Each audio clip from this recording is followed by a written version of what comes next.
Hey everyone, Rick Becker again.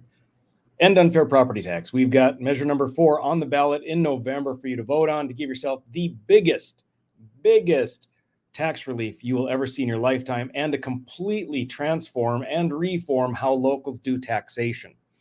It's a once in a lifetime opportunity. We will be crazy if we vote this down. This little video, I'm not sure if we should call it frauds exposed or what, but there is a continuing line of a dynamic between the opposition and the supporters.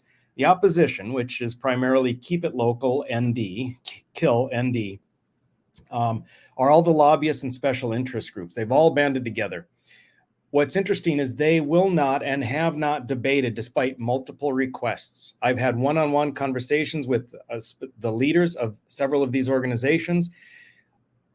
When we kind of debate on a one-on-one or two-on-one format in private, they cannot answer my questions. They cannot support their assertions. They cannot support their fear-mongering false statements, which is why they won't do it in public. Now, one of the members of the Keep It Local Coalition is the Greater North Dakota Chamber. There are a lot of disagreements I've had with the Chamber over the years, and there's a lot of areas where I have agreed. One thing that has been true as far as I can recall in the past is every year they hold a policy summit. And they talk about the things that are up and coming that are important in North Dakota, specifically to the business community and primarily associated with the legislative session coming up. I have been on panels in the past. My assessment prior to now has been that they've always been fair. They've given an opportunity, regardless if they had a favored position, they've given opportunity to both sides. But I want to show you this. First, let me switch out to my banner so you know where to go to endpropertytax.com, endpropertytax.com. We need donations really bad if we're going to get our message out. But I want to bring this up. All right, Policy Summit. That happened today, okay? The Policy Summit. This is what I'm talking about. It's this big annual conference where they're talking about the hot topics for the business community. Now, if you take a look here, they've got their agenda for the day.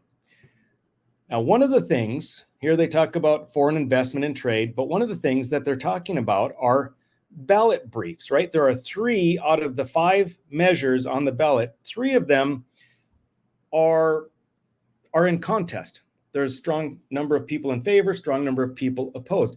One of those is measure number 2.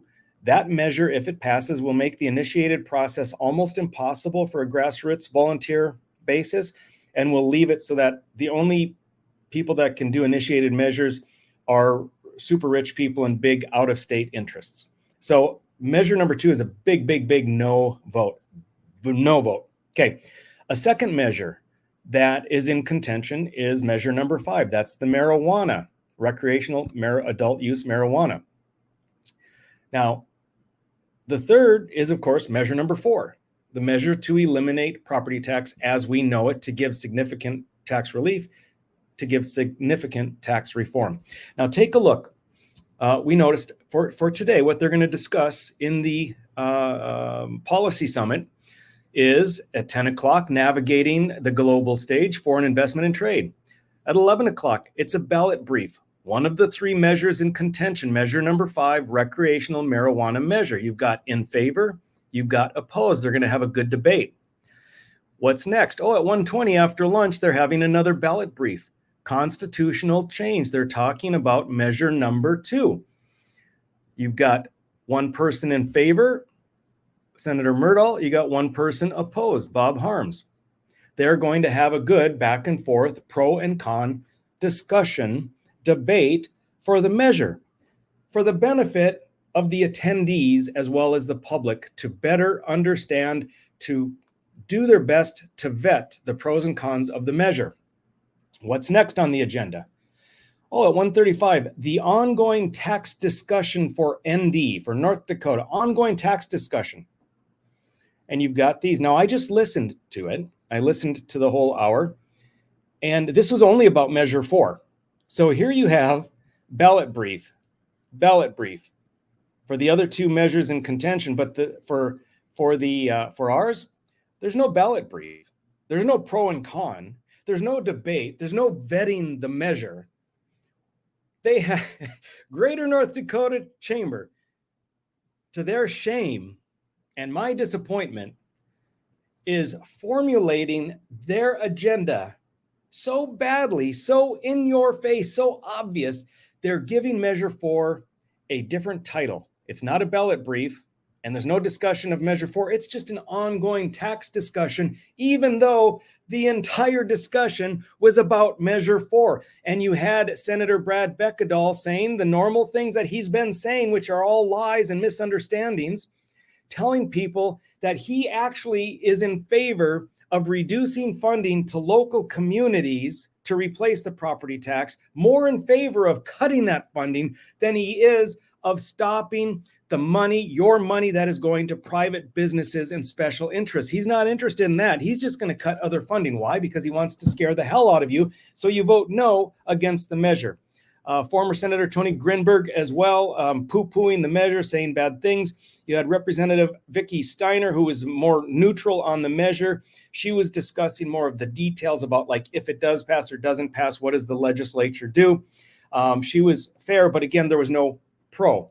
So, and then next you've got Child Care Solutions, not related, occupational licensure, not related, national political possibilities. What it comes down to, folks, again, is that there are 3 ballot measures that you are going to see. The Greater North Dakota Chamber screwed the pooch on this one. They pooped the bed.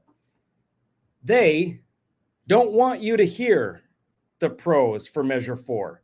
They don't want to have an honest discussion. They don't want to vet the measure. They don't want you to hear both sides and make up your own mind. They want you to hear one side. That's Senator Brad Beckedahl. That's the big spending Republicans. That's what they want you to hear, because according to them, there is no extra money to replace property tax.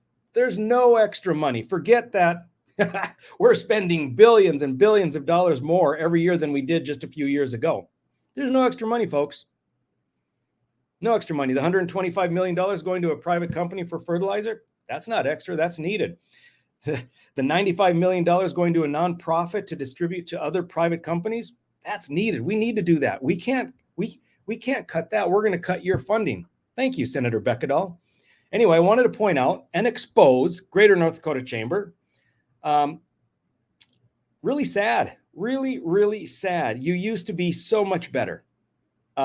Anyway, you guys have the right to know exactly what is being said and exactly how these lobbyists and these special interest groups are twisting things so that the North Dakota public only hears one side. What you can do, number 1, spread the word, tell the truth, get people informed and educated to both sides. If you truly understand both sides and you want to vote no, I support you in your decision. But to hear only one side and believe their fear-mongering lies, like we all did in 2012, don't do that. Don't let them do that to us again. The second thing is go to endpropertytax.com, make a donation. We need the money to get our word out so that people have a fair chance to vote properly and fully educated. Thank you very much.